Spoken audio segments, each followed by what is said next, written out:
এক গভীর জঙ্গলের পাশে ছিল ছোট্ট এক গ্রাম।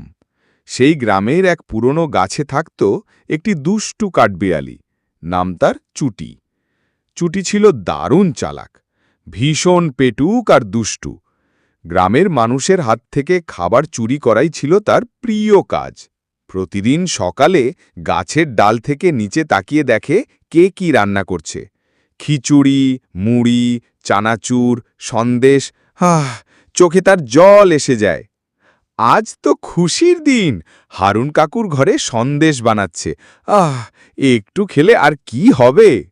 চুটি গাছে গাছে লাফিয়ে হারুন কাকুর জানালার পাশে এসে দাঁড়াল। ঘরে কেউ নেই। সন্দেশ রাখা টেবিলের ওপর ঢুকে পড়ল ঘরে। এই চুরি করিস আবার তুই? দাঁড়া তো একটু। চুটি লাফ দিতে গেল, কিন্তু তার লেজ আটকে গেল জানালায়। উফ, লেজটা ছাড়াও আগে, বাঁচাও। হারুন কাকু দৌড়ে এলেন, কিন্তু চুটি কোনো মতে লেজ ছাড়িয়ে পালিয়ে গেল। উফ, আজ তো গেলই, একটাও সন্দেশ পেলাম না।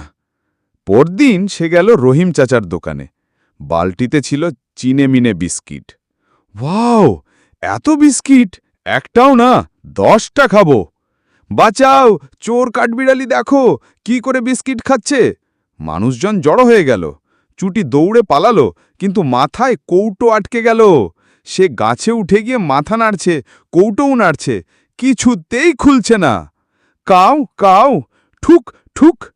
এক কাক এসে ঠোকর দিয়ে কৌটা খুলে দিল। এইভাবে আর কতদিন? এবার কিছু বড় অভিযান করতে হবে।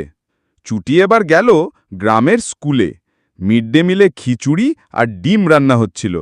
বাচ্চারা চিৎকার করে বলল, স্যার, কাঠবিড়ালি হাঁড়িতে মুখ দিয়েছে। এই চুটি, আবার দাঁড়াও এবার। চুটি মুখে ডিম নিয়ে পলাতে গিয়ে পড়ে গেল গর্তে। সেখানে ছিল এক কচ্ছপ। খাবারের লোভে পড়লে এই হয়, ধৈর্য ধরতে শেখো চুটি। ঠিকই বলেছ, চুরি করে খেলে কেউ পছন্দ করে না। তারপর চুটি ঠিক করল আর চুরি নয়। সে গাছে বাদাম জমাতে শুরু করল, ফুলের মধু খেতে শিখল, আর পিকনিক করতে আসা বাচ্চাদের নাচ দেখিয়ে খাবার জোগাড় করত। চুটি খুব মজার, ওর নাচটা আবার দেখাও না। ধীরে ধীরে গ্রামের সবাই চুটিকে ভালোবাসতে শুরু করল। তবে আজও মাঝে মাঝে সে হারুন কাকুর জানালা